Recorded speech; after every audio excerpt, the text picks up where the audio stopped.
Hi పిల్లలు, ఈరోజు మీకోసం సరికొత్త కథతో మీ ముందు ఉన్నాడు మీ చిట్టి. అనగనగా ఒక అందమైన అడవి.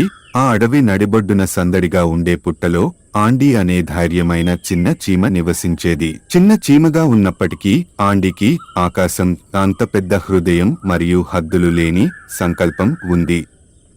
తన తోటి చీమలు తమ రోజువారి పనుల గురించి పరిగెత్తుతుండగా ఆండీ పుట్ట దాటి ప్రపంచాన్ని అన్వేషించాలని కలలు కన్నాడు. ఒకరోజు ఒక పెద్ద తుఫాను అడవిని చుట్టుముట్టింది. ఆ తుఫాను వలన గందరగోళం మరియు విధ్వంసం ఏర్పడింది. ఉధృతంగా ప్రవహిస్తున్న వరదనీటికి చీమల పుట్ట కొట్టుకుపోయే ప్రమాదం ఏర్పడింది.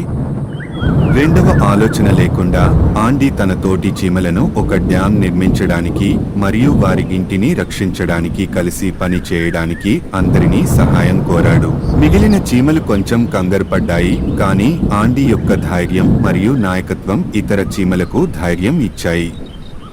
అంతేకాకుండా వారు ఆండీపై ఏ అనుమతులు లేకుండా సవాలును అధిగమించడానికి సిద్ధం అయ్యారు. అలాగే ముగించారు కూడా. తుఫాను తగ్గుముఖం పట్టి మేఘాల వెనుక నుండి సూర్యుడు రావడం పుట్ట బలంగా మరియు గర్వంగా నిలబడింది. ఆ రోజు నుండి ఆండీ తన తోటి చీమల మధ్య హీరోగా నిలిచిపోయాడు. ఆండీ చిన్న చీమ అయినప్పటికీ తన ధైర్యం మరియు ఆలోచనకు కృతజ్ఞతలు చెప్పారు. అతని పేరు పొగడ్తలతో మరియు ప్రశంసలతో మారుమ్రోగింది.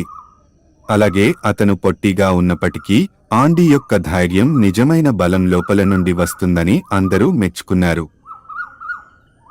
అప్పటినుంచి ఆండీ తన చుట్టూ ఉన్న ప్రపంచాన్ని అన్వేషించడం కొనసాగించారు.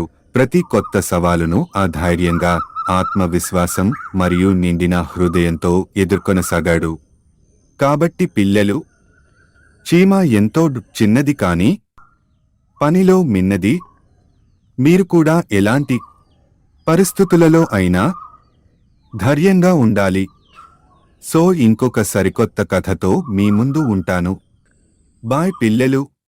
Thanks for watching the video, and please subscribe and press the bell icon for upcoming videos.